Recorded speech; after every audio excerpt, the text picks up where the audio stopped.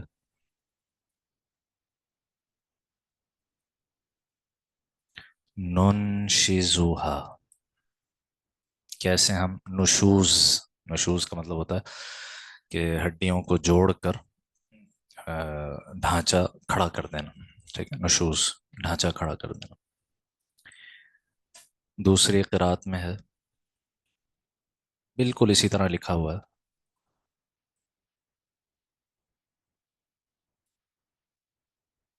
نن شوروہا. زا سے را میں تبدیل ہو گیا اور زیر زبر بھی فرق ہو گیا. نن شوروہا، کیسے ہم اس کو نشور کہتے ہیں، دوبارہ زندہ کرنے کو، کیسے ہم اس کو دوبارہ کھڑا کرتے ہیں. اس طرح کے فرق قراتوں کے ہر صفحے میں آپ کو ملیں گے، ہر صفحے میں. اچھا، ہمیں اس کا تعارف کیوں نہیں ہوتا؟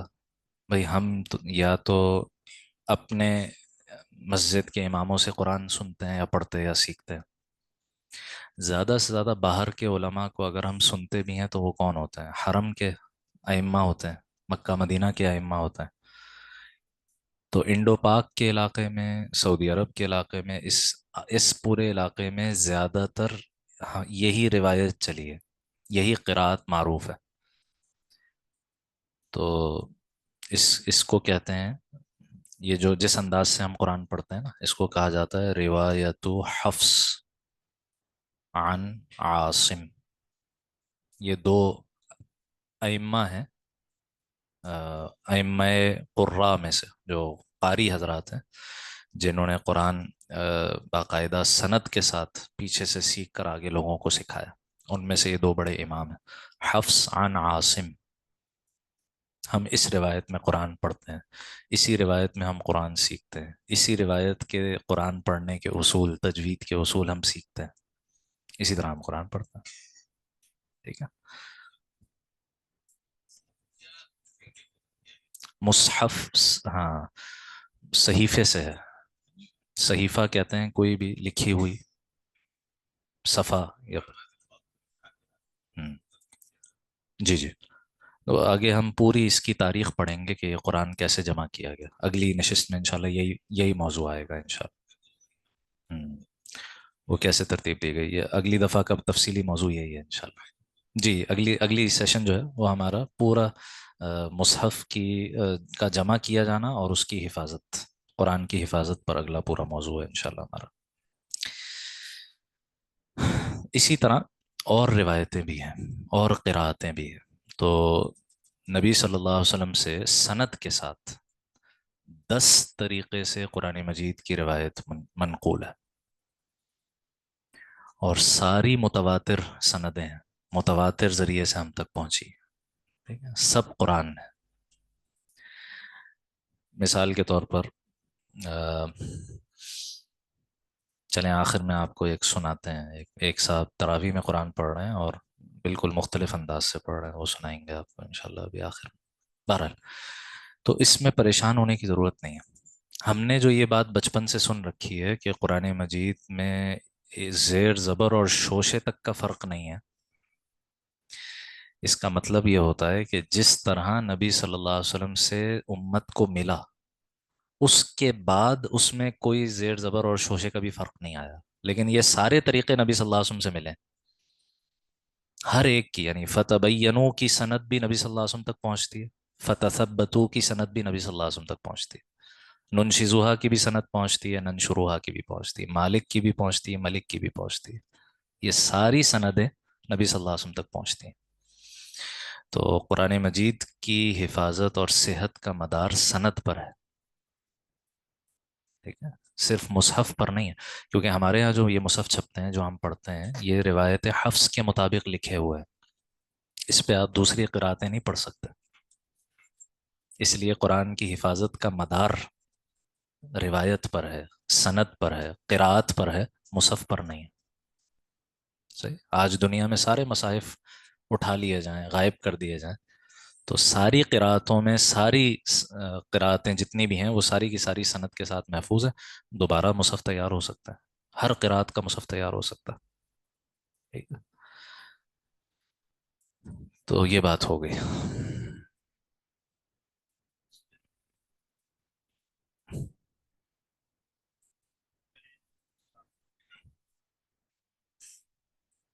اچھا.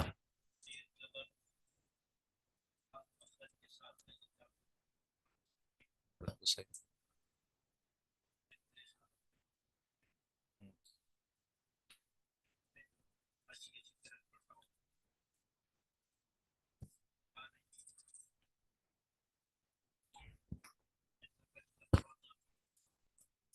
ہوں.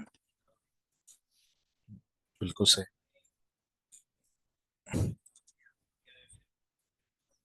ہوں. صحیح. صحیح. ہاں. اس میں اصل میں اگر آپ یہ پوچھیں نا کہ بھئی یہ الگ الگ قراتوں کی حکمت کیا ہے، تو حکمت بھی یہی ہے، امت کے لیے آسانی. چنانچہ ایک روایت دیکھ لیتے ہیں.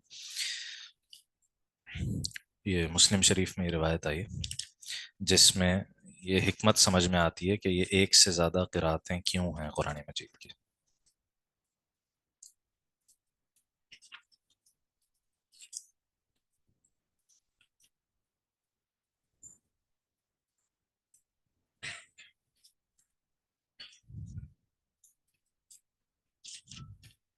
ہاں. یہ ہے جناب، اللہ بھلا کرے. حضرت ابی بن کعب رضی اللہ تعالیٰ عنہ سے روایت، کہتے ہیں ایک مرتبہ نبی صلی اللہ علیہ وسلم بنو غفار کے قبیلے کے کنویں کے پاس تشریف فرما تھے کہ فَأَتَاهُ جبرائیل علیہ السلام، آپ کے پاس حضرت جبرائیل تشریف لائے. فقال، اور فرمایا، ان اللہ یأمرک، بے شک اللہ آپ کو حکم دیتا ہے، ان تقرأ امتک القرآن علی حرف، آپ اپنی امت کو ایک حرف پر قرآن پڑھائیں، ایک حرف پر قرآن پڑھائیں. فقال، تو آپ صلی اللہ علیہ وسلم نے جواباً ارشاد فرمایا، اسأل اللہ معافاتہ و مغفرتہ، میں اللہ تعالیٰ سے اس کی عافیت اور مغفرت کا سوال کرتا ہوں. وَإِنَّ أُمَّتِي لَا تُطِيقُ ذَلِكَ، میری امت اس کی طاقت نہیں رکھتی کہ ایک حرف پر پورا قرآن پڑھے، میری امت اس کی طاقت نہیں رکھتی. ثم اتاہ الثانیہ، پھر دوبارہ تشریف لائے تھے جبرائیل اور کہا کہ اللہ آپ کو حکم دیتا ہے کہ آپ اپنی امت کو قرآن پڑھائیں علی حرفین، دو حروف پر. آپ نے پھر وہی فرمایا کہ میں اللہ سے اس کی عافیت اور مغفرت کا سوال کرتا ہوں، میری امت اس کی طاقت نہیں رکھے گی. یہاں تک کہ آپ نے بڑھواتے بڑھواتے بڑھواتے 7 حروف تک پہنچایا. حضرت جبرائیل تشریف لائے اور کہا کہ اللہ تعالیٰ نے آپ کو حکم دیا کہ اعلیٰ 7 احرف، 7 حروف پر قرآن پڑھے. فَأَيُّمَا حَرْفٍ قَرَأُوا عَلَيْهِ فَأَيَّمَا حَرْفٍ قَرَأُوا عَلَيْهِ فَقَدْ أَصَابُوا، وہ جس حرف کے مطابق بھی پڑھیں گے وہ قرآن ہی پڑھیں گے، وہ قرآن ہی ہوگا. ایک اور روایت میں آتا ہے کہ آپ نے مزید یہ فرمایا کہ میری امت میں کچھ بزرگ ہیں، کچھ خواتین ہیں، کچھ عجمی ہیں، غیر عرب. ٹھیک ہے، تو سب کے لیے ایک طریقے سے قرآن پڑھنا ممکن نہیں ہوگا. اس کا یہ مطلب نہیں ہے کہ ہم اپنے ہاں یہ چھوٹ دے دیں کہ جیسے چاہو قرآن پڑھو. نہیں، کسی نہ کسی ایک روایت کو سیکھنا پڑے گا. تو اب چونکہ ہمارے ہاں روایت حفظ ہی لوگ جانتے ہیں، ٹھیک ہے، اور وہ اس لیے یہاں مقبول ہے کہ ہم جیسے لوگوں کے لیے اس کا پڑھنا آسان ہے، اسی لیے وہ ان علاقوں میں منقول ہے، مقبول ہے. تو اسی روایت میں سیکھنا چاہیے. ہاں، جب تک آدمی سیکھ رہا ہے تب تک اس سے پریشان نہ ہو کہ مجھ سے غلطیاں ہو رہی ہیں، اس پر بھی اجر ہے. لیکن اس سیکھنے سے بچنا یہ کہہ کر کہ بھئی اور بھی قراتیں ہیں قرآن کی تو میں جیسے پڑھ لوں، نہیں، میں جیسے پڑھ لوں وہ قرآن نہیں ہے. قرآن وہ ہے جو نبی صلی اللہ علیہ وسلم نے سکھایا، جس کی سند ہمارے پاس موجود ہو. تو ہمارے علاقوں میں چونکہ اکثر حفص عن عاصم ہی کی سند ہوتی ہے، اس لیے ہم اسی طرح تجوید سیکھتے ہیں. تجوید کے اصول بھی قراتوں میں الگ الگ ہیں. ٹھیک ہے، تو 7 حروف سے اب مراد کیا ہوئی؟ 7 حروف سے 7 قراتیں مراد نہیں ہیں. 7 حروف سے مراد کیا ہے؟ کہتے ہیں 7 ٹائپس. یہ قول جو مختلف اقوال ہیں 7 حروف کے بارے میں، کوئی 6 7 اقوال ہیں. کسی نے کہا قراتیں ہیں، کسی نے کہا قریش کی لغتیں ہیں، کسی نے کچھ کہا، کسی نے کچھ کہا. حضرت شیخ الاسلام حضرت مولانا مفتی تقی عثمانی صاحب دامت برکاتہم نے اس کتاب میں اپنی علوم القرآن میں اس آخری قول کو ترجیح دی ہے، اس بنیاد پر کہ امام مالک علیہ رحمہ نے بھی اس قول کو ترجیح دی ہے، اور امام راضی علیہ رحمہ نے بھی اپنی تفسیر میں اسی قول کو ترجیح دی ہے کہ 7 حروف سے مراد کیا ہے؟ 7 types of differences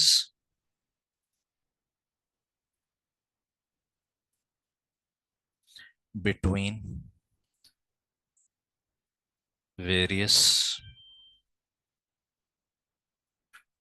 قراءات. مختلف قراءتوں کے درمیان 7 قسم کے ڈفرینسز ہیں، 7 قسم کے فرق ہیں. جتنی بھی قراءتیں ہیں، 10 قراءتیں متواتر ہیں نبی صلی اللہ علیہ وسلم سے ہم تک پہنچی ہوئی، ان کے درمیان 7 قسم کے فرق آپ کو نظر آئیں گے.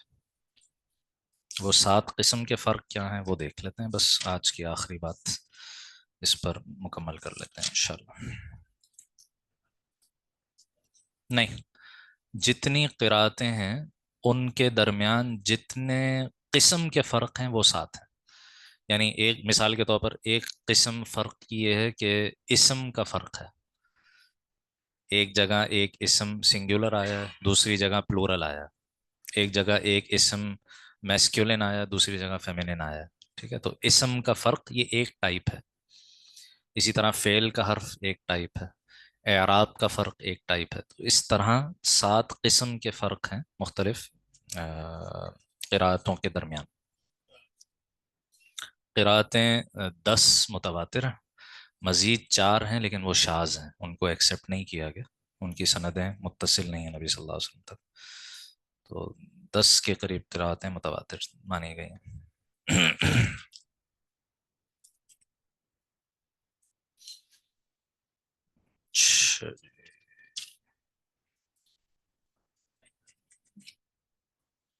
عام لوگ 7 قرات پڑھتے ہیں، لیکن 10 قرات بھی معروف ہے ہمارے یہاں. یہ جو اس میں تخصص ہوتا ہے نا قرات میں، تو اس میں 7 قسم کے یہ 10 قراتیں تک سکھائی جاتی ہیں.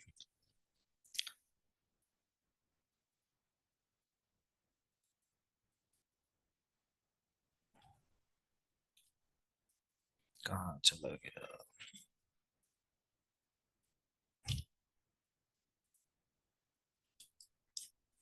ہوں یہ آگے جا. امام راضی علیہ رحمہ فرماتے ہیں کہ 7 ڈفرینسز ہیں. ویریشن ان ناؤنز، اسم کا فرق ہے. جیسے سنگولر یا پلورل،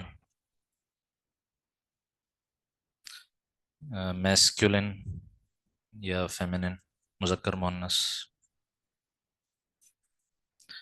کہیں قرآت میں آتا ہے یعلمون، ایک قرآت میں آتا ہے تعلمون.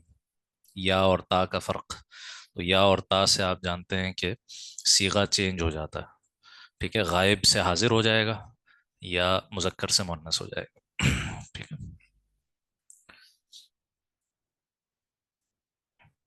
دوسرا فرق ہے ویریشنز ان وربس، افعال کا فرق.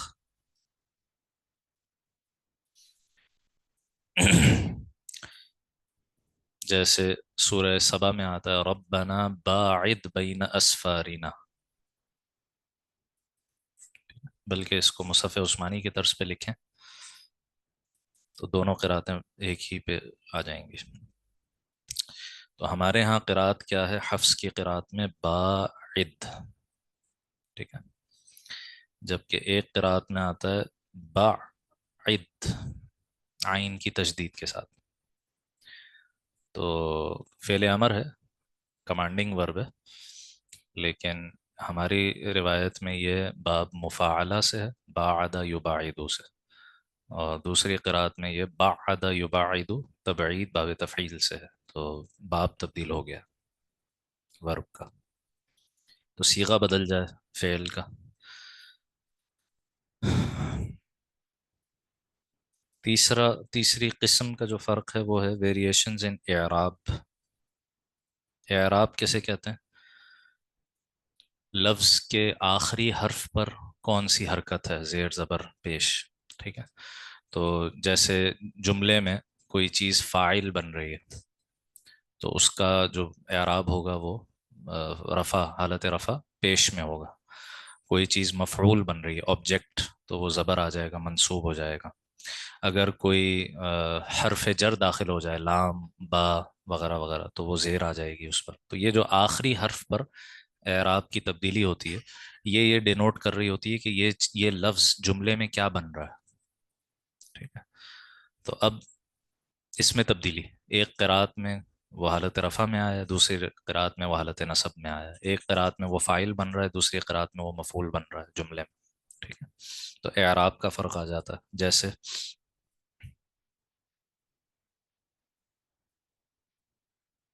سورہ بروج میں ہے نا، ذو العرش المجید.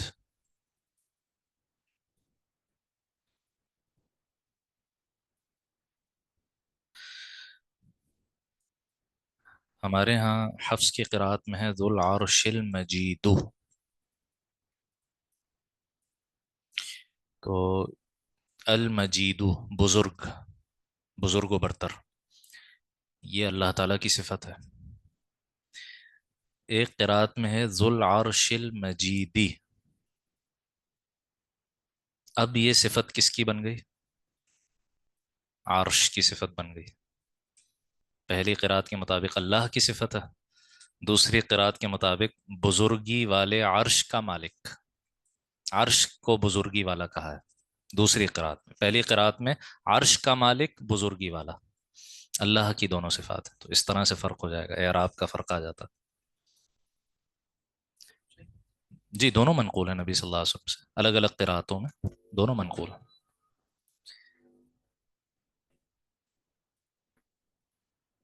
کہیں کہیں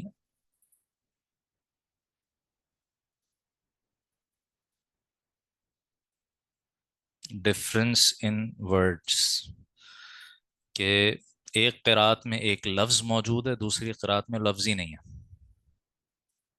جیسے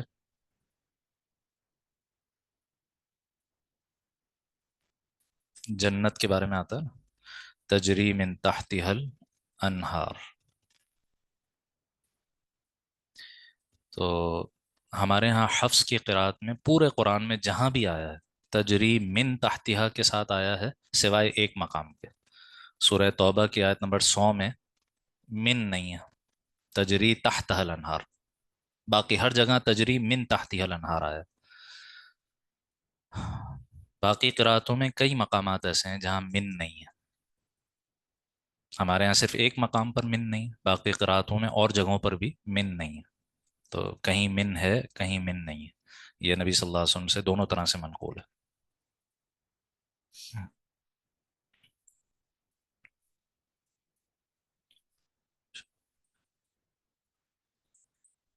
میں عرض کرتا ہوں تھوڑا سا فرق بھی پڑتا ہے. جی فرق بھی پڑتا ہے. بلکہ اس کو اگلی دفعہ کا موضوع رکھیں گے، اب تو ٹائم ختم ہو گئی. کہ قرآت سے تفسیر میں کیسے فرق پڑتا ہے یہ اگلی دفعہ دیکھیں گے انشاءاللہ.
جی جی جی. نہیں نہیں نہیں، میں دوبارہ عرض کر دوں، سات سے مراد کیا ہے؟ سات سے مراد یہ نہیں ہے کہ ہر لفظ سات طریقے سے پڑھا گیا، نہیں. نہیں. سات سے مراد یہ ہے کہ نبی صلی اللہ علیہ وسلم سے وہ لفظ چاہے دو طرح سے منقول ہو، تین طرح سے منقول ہو، جتنی بھی طرح سے منقول ہے، یہ جتنی قراتیں ہیں قرآن کی، جتنے انداز میں بھی قرآن پڑھا گیا نبی صلی اللہ علیہ وسلم سے منقول ہے، روایت سے ثابت ہے، سند سے ثابت ہے، ان کا جب کمپیریزن کیا گیا نا کہ ان میں فرق کون کون سے ہیں، تو جتنے فرق آئے ان کو کیٹیگریز میں تقسیم کیا گیا، وہ کیٹیگریز سات ہیں، ٹھیک ہے، کہ کہیں ناؤن کا فرق ہے، ایک جگہ ایک ناؤن آیا، دوسری جگہ دوسرا ناؤن آیا، کہیں ورب کا فرق ہے، ایک جگہ ایک ورب آیا، دوسری جگہ دوسرا ورب آیا، تو ٹائپس آف ڈفرینسز سات ہیں، کیٹیگریز آف ڈفرینسز سات ہیں، اس طرح سے اس کو سمجھیں تو یہ سنیں جناب۔ اوہو، ایک تو یہ بھی بڑا مسئلہ ہے، ایک تو یہ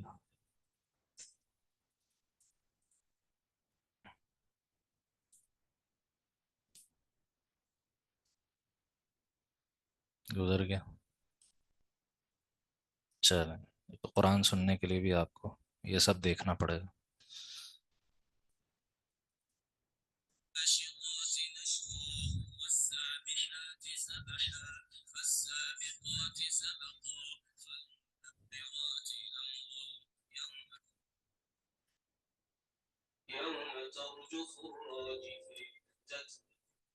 یوم ترجف راجفہ ہے ہماری روایت میں۔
یہ صرف اندازہ کروانے کے لیے۔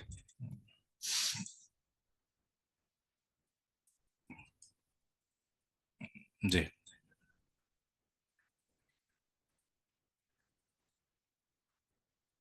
جی، یہ اہم سوال ہے۔ جب ایک مجلس تلاوت کی چل رہی ہو، اس میں کسی ایک ہی قرآت میں قرآن پڑھا جا سکتا ہے، اس مجلس میں تبدیل کرنے کی اجازت نہیں۔ ایک دفعہ ہم نے قرآن کی تلاوت شروع کی تو جس قرآت میں شروع کی ہے اسی قرآت میں پڑھ سکتے ہیں، درمیان دوران تلاوت کے دوران لہجے تبدیل کرنا یا قرآت تبدیل کرنے کی اجازت نہیں۔ جی ہاں، بس وہ بالکل ایسے ہی ہے کہ اور کسی کی ساری زندگی گزر جائے، وہ صرف حفظ کی قرآت پڑھے اور سنے، اور اس کو پتہ بھی نہ ہو کہ اور قرآتیں ہیں قرآن کی، کوئی مسئلہ نہیں، کوئی مسئلہ نہیں، یہ بھی قرآن ہے جو ہم پڑھتے ہیں، اور یہ جو قرآن پڑھ، اچھا یہ کہیں چھپ کے نہیں پڑھ رہے، یہ تراویح ہو رہی ہے، یہ جو ابھی آپ کو سنایا ہے یہ تراویح کی نماز چل رہی ہے، تو ساری دنیا دیکھ رہی ہے۔ الجزائر میں آپ چلے جائیں، وہاں دوسرے قرآت میں آپ کو قرآن سننے کو ملے گا، نارتھ افریقہ چلے جائیں، وہاں دوسرے انداز میں قرآن پڑھنے کو، ہمیں چونکہ اس کا ایکسپوجر ہی نہیں ہوتا تو ہمیں لگتا ہے کہ شاید یہ غلط سلط پڑھ رہے ہیں، نہیں غلط نہیں پڑھ رہے، یہ سب نبی صلی اللہ علیہ وسلم سے ان سب کے پاس سند ہے نبی صلی اللہ علیہ وسلم تک، آپ صلی اللہ علیہ وسلم نے مختلف صحابہ کو مختلف قرآتوں میں قرآن سکھایا۔ جی ہاں، وہ تلاوت کی مجلس نہیں ہے نا اس معنی میں، وہ تو مجلس ہی اس لیے منعقد ہوئی ہے کہ ہاں، اور وہ ماہرین ہیں، ٹھیک ہے تو